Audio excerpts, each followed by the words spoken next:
Animal Farm from George Orwell. It's about a history of revolution that went wrong. Is Orwell's brilliant satire on the corrupting influence of power. So I hope you are ready to relax and enjoy it with me. So we can start.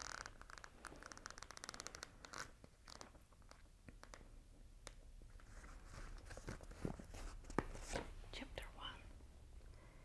Mr. Jones of the Manor Farm had locked the henhouse for the night, but was too drunk to remember to shut the pop-holes. With the ring of the light from his lantern dancing from side to side, he lurched across the yard, get off his boots at the back door, drew himself a last glass of beer from the barrel in the scullery, and made his way up to bed, where Mrs. Jones was already snoring. As soon as the light in the bedroom went out, there was a stirring and fluttering all through the farm buildings. Word had gone round during the day that old Major, the prize middle-white boar, had had a strange dream on the previous night and wished to communicate it to the other animals. It had been agreed that they should all meet in the big barn as soon as Mr. Jones was safely out of the way. Old Major, so he was always called, thought the name under which he had been exhibited was Wellington Beauty, was highly regarded on the farm that everyone was quite ready to lose an hour's sleep in order to hear what he had to say. At one end of the big barn, on the sort of raised platform, Major was already ensconced on his bed of straw, under a lantern which hung from a beam. He was 12 years old and had lately grown rather stout, but he was still a majestic-looking pig, with a wise and benevolent appearance, in spite of the fact that his tushes had never been cut. Before long, the other animals began to arrive and make themselves comfortable after their different fashions. First came the 3 dogs, Blubber, Jessie, and Pincher, and then the pigs, who settled down in the straw immediately in front of the platform. The hens perched themselves on the window sills, the pigeons fluttered onto the rafters, the sheep and cows lay down behind the pigs and began to chew the cud.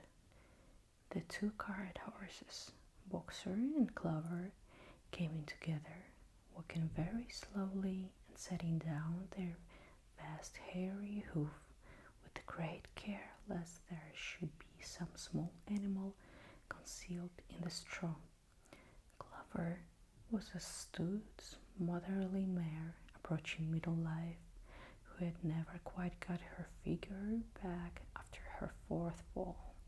Boxer was an enormous beast, nearly 18 hands high, and as strong as any 2 ordinary horses put together. A white stripe down his nose gave him a somewhat stupid appearance, and in fact he was not a first-rate intelligence, but he was universally respected for his steadiness of character and tremendous powers of work.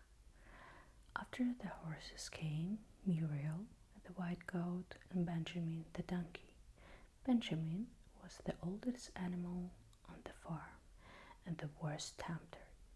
He seldom talked, and when he did it was usually to make some cynical remark. For instance, he would say that God had given him a tail to keep the flies off, but that he would sooner have had no tail and no flies. Along among the animals on the farm he never laughed. If asked why, he would say that he saw nothing to laugh at. Nevertheless, without openly admitting it, he was devoted to Boxer. The two of them usually spent their Sundays together in the small paddock beyond the orchard, grazing side by side and never speaking. The two horses had just lain down when a brood of ducklings, which had lost their mother, filed into the barn, cheeping feebly and wandering from side to side to find some place where they would not be trodden on.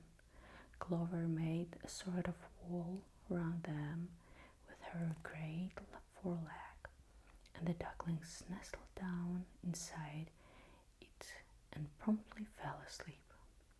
At the last moment, Molly, the foolish, pretty white mare who drew Mr. Jones's trap, came mincing daintily in, chewing a lump of sugar. She took a place near the front and began flirting her white mane, hoping to draw attention to the red ribbons it was plated with. Last of all came the cat, who looked round as usual for the warmest place and finally squeezed herself in between Boxer and Clover. There she purred contentedly through Major's speech without listening to a word of what he was saying. All the animals were now present except Moses, the tame raven, who slept on a perch behind the back door. When Major saw that they had all made themselves comfortable and were waiting attentively, he cleared his throat and began. Comrades, you have heard already about the strange dream that I had last night, but I will come to the dream later. I have something else to say first. I do not think, comrades, that I shall be with you for many months longer, and before I die, I feel it my duty to pass on to you such wisdom as I have acquired. I have had a long life. I have had much time for thought as I lay alone in my stall, and I think I may say that I understand the nature of life, of this earth, as well as any animal now living. It is about this that I wish to speak to you. Now, comrades, what is the nature of this life of ours? Let us face it, our lives are miserable, laborious and short. We are born, we are given just so much food as will keep the breath in our bodies, and those of us who are capable of it are forced to work to the last atom of our strength. And the very instant that our usefulness has come to an end, we are slaughtered with hideous cruelty. No animal in England knows the meaning of happiness or leisure after he is a year old. No animal in England is free. The life of an animal is misery and slavery. That is the plain truth. But is this simply part of the order of nature? Is it because this land of ours is so poor that it cannot afford a decent life to those who dwell upon it? No, comrades. 1,000 times no. The soil of England is fertile. Its climate is good. It is capable of affording food in abundance to an enormously greater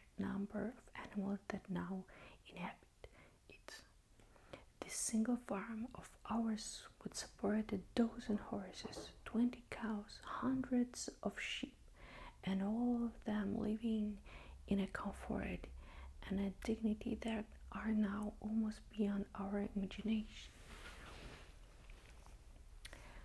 Why then do we continue in this miserable condition? Because nearly the whole of the produce of our labor is stolen from us by human beings. Their comrades is the answer to all our problems. It is so summed up in a single word: man. Man is the only real enemy we have. Remove man from the scene, and the root cause of the hundred and overwork is abolished forever. Man is the only creature that consumes without producing.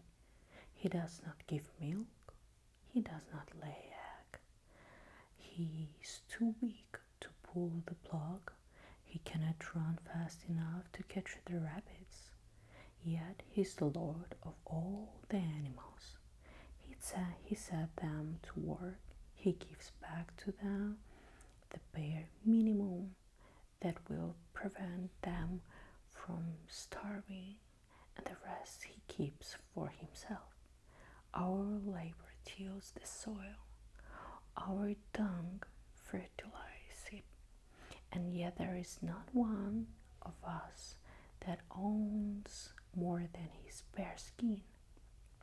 You cows that I see before me, how many thousands of gallons of milk have you given during this last year? And what has happened to that milk which should have been breeding upstarty calves? Every drop of it has gone down the throats of our enemies. And you ants, how many eggs have you laid in this last year? And how many of those eggs ever hatched into the chickens? And the rest have all gone to market to bring in money for Jones and his men. And you, Clover, where are those 4 foals you bore, who should have been the support and pleasure of your old age? Each was sold at a year old.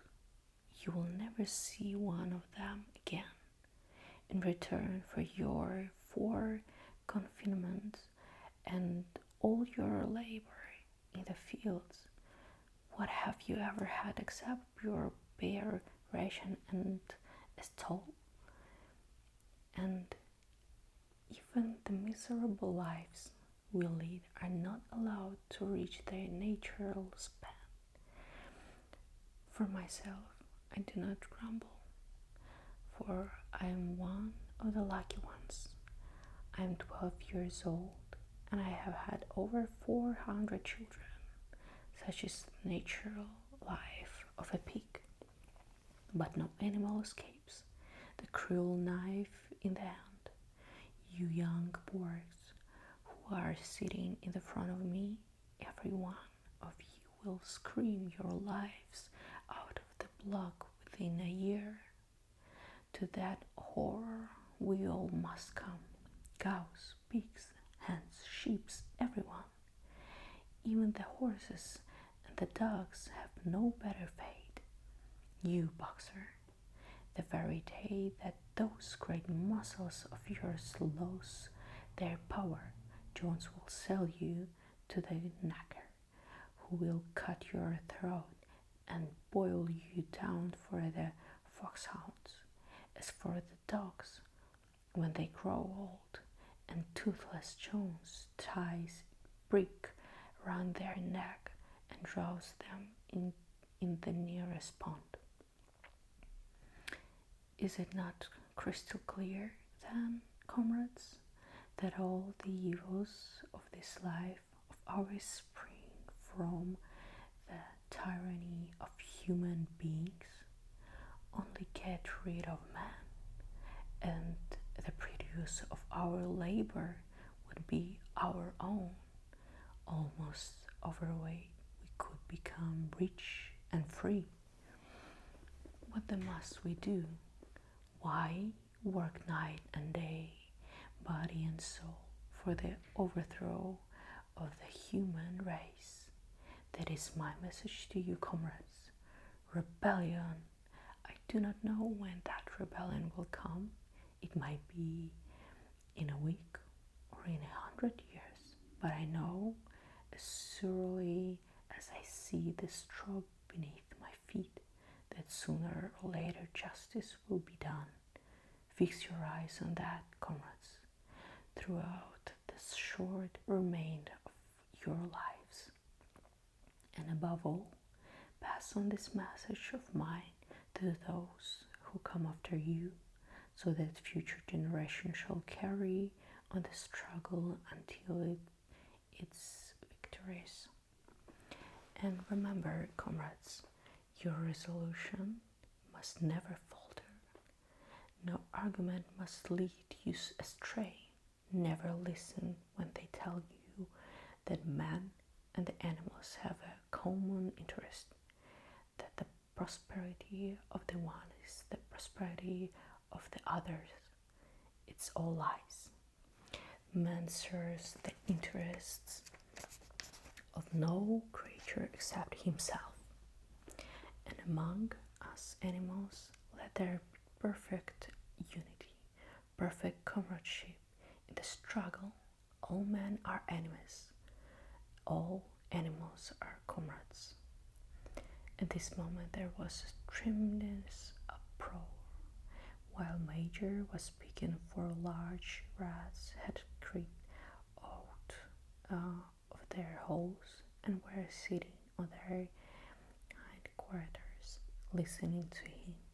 The dog had suddenly caught sight of them, and it was only by a swift dash for their holes that the rat saved their lives. Major raised his trotton for silence. Comrades, he said, here is a point that must be settled. The wild creatures, such as rats or rabbits, are they our friends or our enemies? Let us put it to the vote. I propose this question to the meeting. Are rats comrades? The vote was taken at once, and it was agreed by an overwhelming majority that rats were comrades. There were only 4 distance, the 3 dogs and the cat, who was afterwards discovered to have voted on both sides. Major continued. I have little more to say. I merely repeat, remember always your duty of enmity towards man and all his ways. Whatever goes upon 2 legs is an enemy. Whatever goes upon 4 legs or has wings is a friend. And remember also that is fighting against man. We must not come to resemble him, even when you have conquered him. Do not adopt his vices. No animal must ever live in the house, no, or sleep in a bed, or wear clothes, or drink alcohol, or smoke tobacco, or touch money, or engage in trade. All the habits of man are evil, and above all it, no animal must ever tyrannize over his own kind, weak or strong, clever or simple. We are all brothers. No animal must ever kill any other animal, or all animals are equal. And now, comrades, I will tell you about my dream of last night. I cannot describe that dream to you. It was a dream of the earth, as it will be when man has vanished, but it reminded me of something that I had long forgotten. Many years ago, when I was a little pig, my mother and the other sows used to sing an old song of which they knew only the tune and the first three words. I had known that tune in my infancy, but I had long since passed out of my mind. Last night, however, it came back to me in my dream, and what is more, the words of the song also came back words, I am certain, which were sung by the animals of long ago and have been lost to memory for generations. I will sing you that song now, comrades. I am old and my voice is hoarse, but when I have taught you the tune, you can sing it better for yourself. It is called Beast of England. Old Major cleared his throat and began to sing. As he had said, his voice was hoarse, but he sang well enough, and it was a tiring tune, something between Clementine and La Cucaracha. The words ran: Beast of England, beast of Ireland, beast of every land and clime, hearken to my joyful tidings of the golden future time. Soon or late the day is coming, tyrant man shall be o'erthrown, and the fruitful fields of England shall be trod by beasts alone. Rings shall vanish from our noses, and the harness from our back. Beaten spur shall rust forever, cruel whips no more shall crack. Riches more than mine can picture, wheat and barley, oats and hay, clover, beans and mango wassail shall be ours upon that day. Bright will shine the fields of England, pure shall its waters be, sweeter yet shall blow its breezes on the day that set us free. For the day we all must labor, till we die before it break. Cows and horse, geese and turkeys, all must toil for freedom's sake. Beast of England, beast of Ireland, beast of every land and clime, hearken well and spread my tidings of the golden future time. The singing of this song threw the animals into the wildest excitement.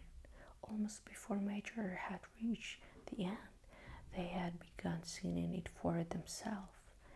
Even the stupidest of them had already picked up the tune and a few of the words, and as for the clever ones, such as the pigs and dogs, they had the entire song by hear within a few minutes.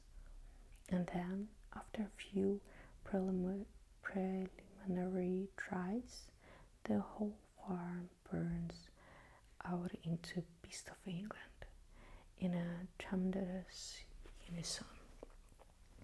The cows lowed it, the dogs whined it, the sheep bleated, the horse whined it, the ducks quacked it. They were so delighted with the song that they sang it right through 5 times in succession, and might have continued singing it all night if they had not been interrupted. Unfortunately, the uproar awoke Mr. Jones, who sprang out of bed, making sure that there was a fox in the yard. He seized the gun, which always stood in a corner of his bedroom, and let fly a charge of number 6 shot into the darkness. The pellets buried themselves in the wall of the barn, and the meeting broke up hurriedly. Everyone fled to his own sleeping place, The birds jumped onto their perches. The animals settled down in the straw, and the whole farm was sleeping in a moment. 3 nights later, old Major died peacefully in his sleep. His body was buried at the foot of the orchard. This was early in March. During the next 3 months, there was much secret activity. Major's speech had given to the more intelligent animals on the farm a completely new outlook on life. They did not know when the rebellion predicted by Major would take place. They had no reason for thinking that it would be within their own lifetime, but they saw clearly that it was their duty to prepare for it. The work of teaching and organizing the other fell naturally upon the pigs, who were generally recognized as being the cleverest of the animals. The stupidest questions of all were asked by Molly, the white mare. The very first question she asked Snowball was, "Will there still be sugar after the rebellion?" "No," said Snowball firmly. "We have no means of making sugar on this farm. Besides, you do not need sugar. You will have all the oats and hay you want." "And shall I still be allowed to wear ribbons in my mane?" asked Molly. "Comrade," said Snowball, "those ribbons that you are so devoted to are the badge of slavery. Can you not understand that liberty is worth more than ribbons?" Molly agreed, but she did not sound very convinced. The pigs had an even harder struggle to counteract the lies put about them by Moses, the tame raven. Moses, who was Mr. Jones's special pet, was a spy and a tale bearer, but he was also a clever talker. He claimed to know of the existence of a mysterious country called Sugar Candy Mountain, to which all animals went when they died. It was situated somewhere up in the sky, a little distance beyond the clouds, Moses said. In Sugar Candy Mountain it was Sunday, 7 days a week.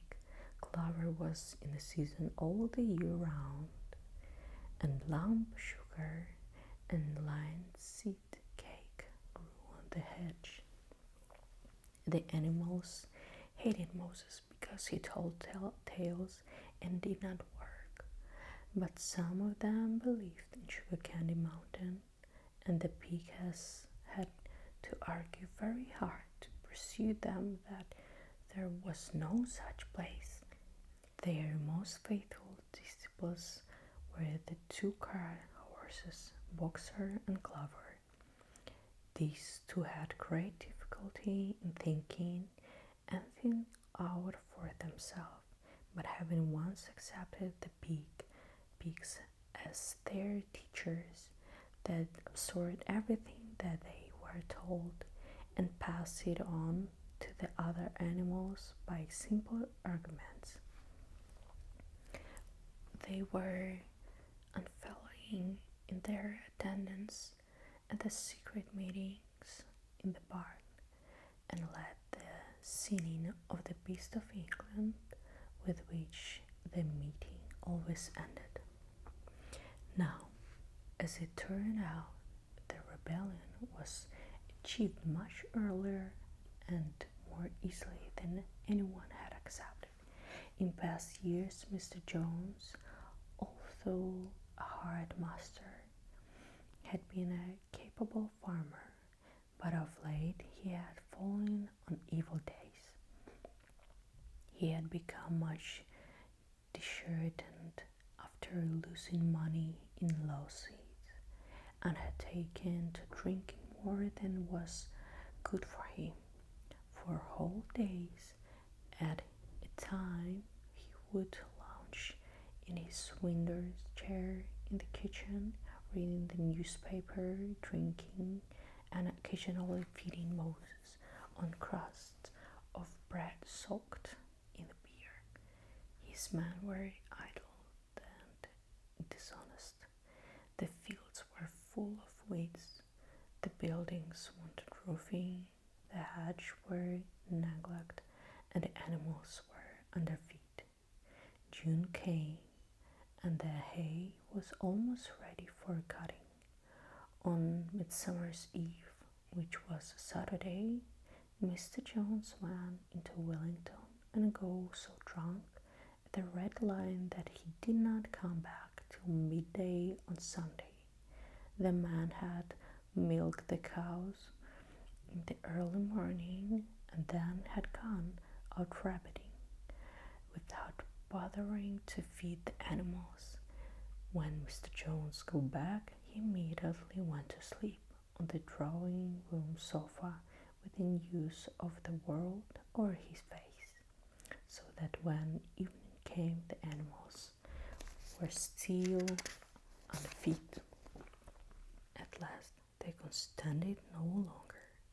One of the cows broke in the door of the store shed with her horn, and all the animals began to help themselves from the beans.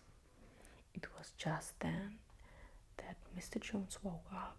The next moment he had his 4 men were in the store shed with whips in their hands, lashing out in all the right directions. This was more than the 100 animals could bear.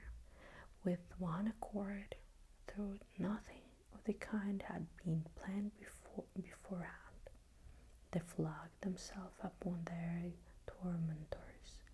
Jones and his men suddenly found themselves being butted and kicked from all sides. The situation was quite out of their control. They had never seen animals behave like this before, and this sudden uprising of creatures whom they were used to thrashing and altering just as they choose, frightened them almost out of their wits. After only a moment or two, they gave up and tried to defend themselves and took to their heels. A minute later, all 5 of them were in full flight down the cart track that led to the main road, with the animals pursuing them in a triumph. Mrs. Jones looked out of the bedroom window, saw what was happening, hurriedly flung a few possessions into a carpet bag and slipped out of the farm by another way. Moses sprang off his perch and flapped after her, croaking loudly.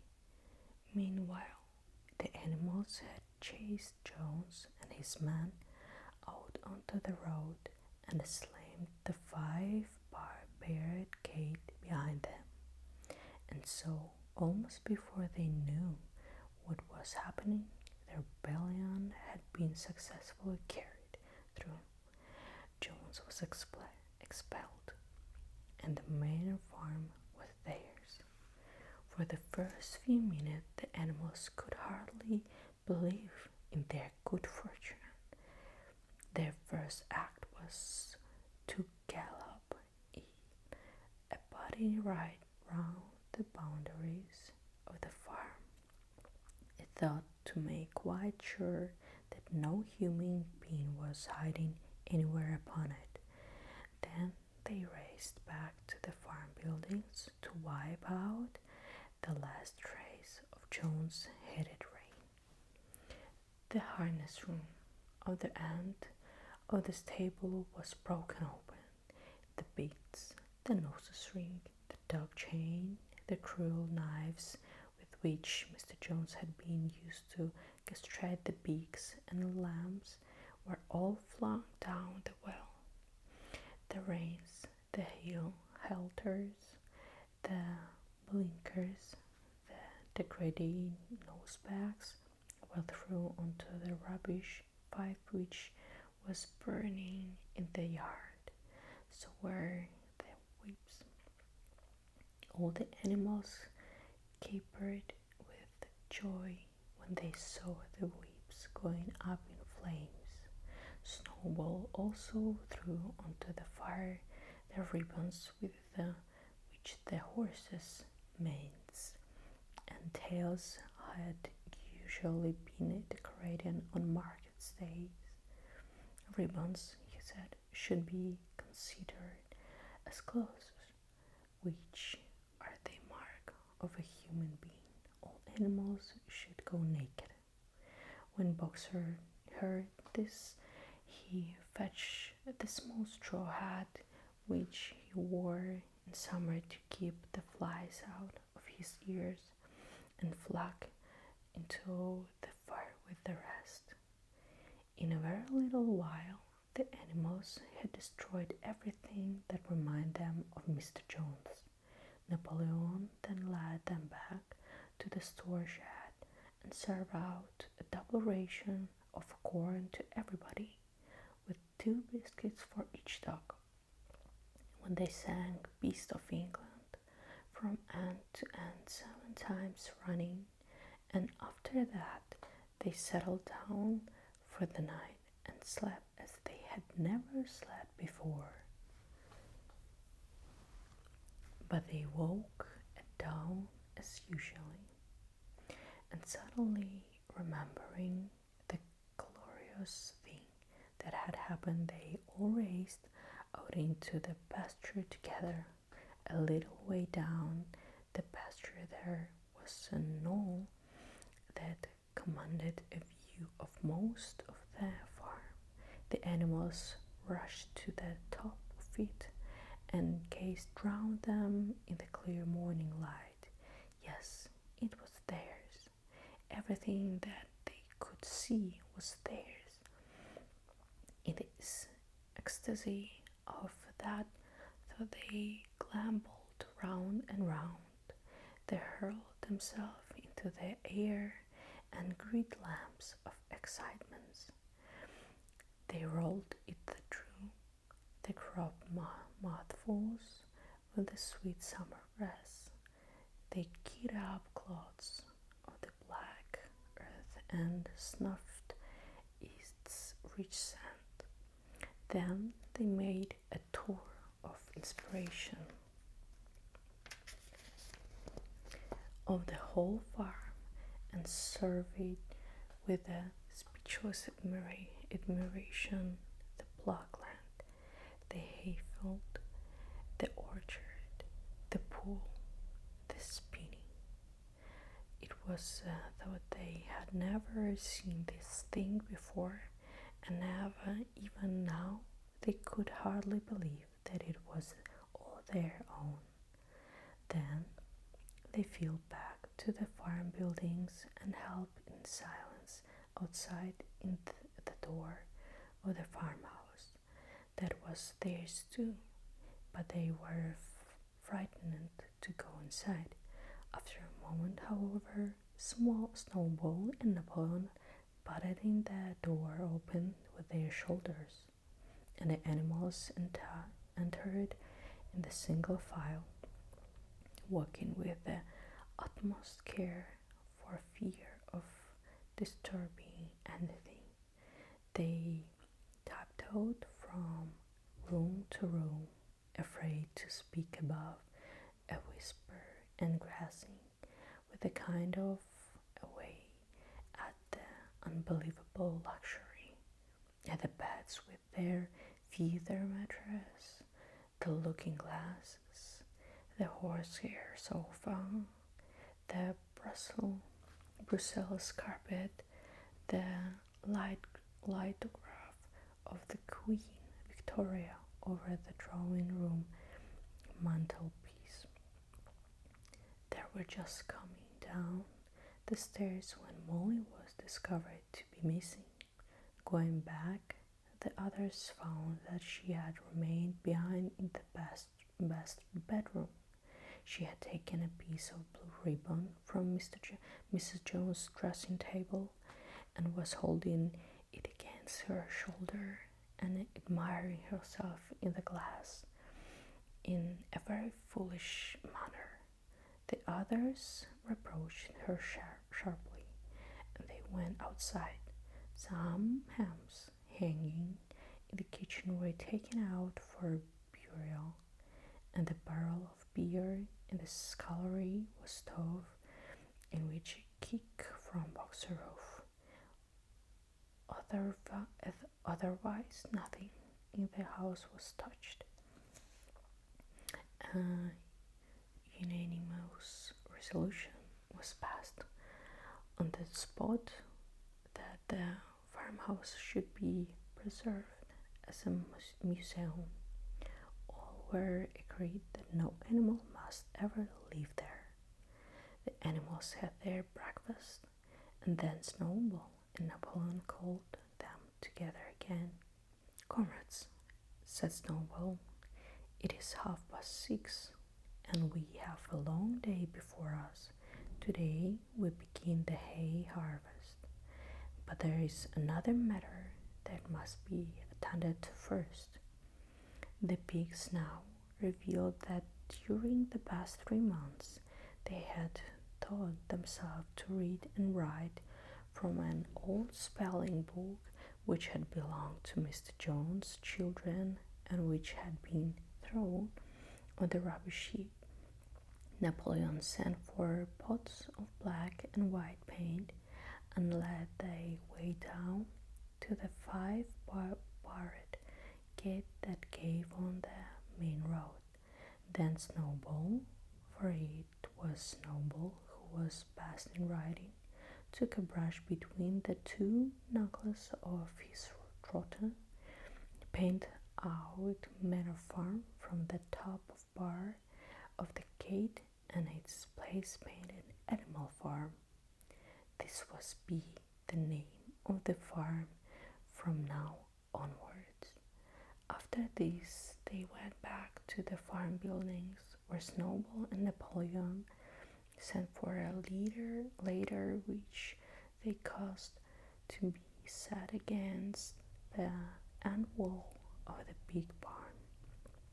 They explained that by their studies over the past 3 months, the pigs had succeeded in reducing the principles of animalism to 7 commandments. These 7 commandments would now be inscribed on the wall. They would form an unalterable law by which all the animals on Animal Farm must live forever after, with some difficulty, for it is not easy for a pig to balance himself on a ladder. Snowball climbed up and set out to work, with Squealer a few rungs below him holding the paint pot. The commandments were written on the cartard wall in a great white letters that could be read 30 yards away. They ran thus: The 7 commandments. First, whatever goes upon 2 legs is an enemy. Second, whatever goes upon 4 legs or has wing is a friend. Third, no animal shall wear clothes. 4, no animal shall sleep in a bed. 5, no animal shall drink alcohol. 6, no animal shall kill any and other animals. And 7, all animals are equal.